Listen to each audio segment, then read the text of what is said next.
ए uncle हा महुआ दारू के बारे में कुछ बोलत रही से उला पिक नहीं पड़ के गाजी लगत तो महू ले उसने, लेकिन यह जात जात बताइस मोला कि महुआ पेड़ के नीचे जो 3 गिलन दारू रखे है और जाके तुमन निकाल के पीला कहे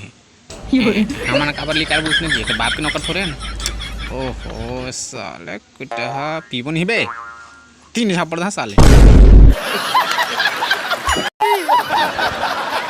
देखा साहब जो के पता नहीं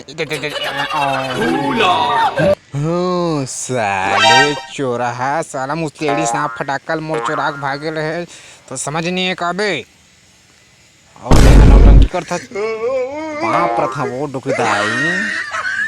आउ देवता अगर ते मुस्तेड़ी फटाकल माचिस खोडा में रखे रहे तो ये कैसे पागे साले समझ नहीं तो ये तो भुला गए काका।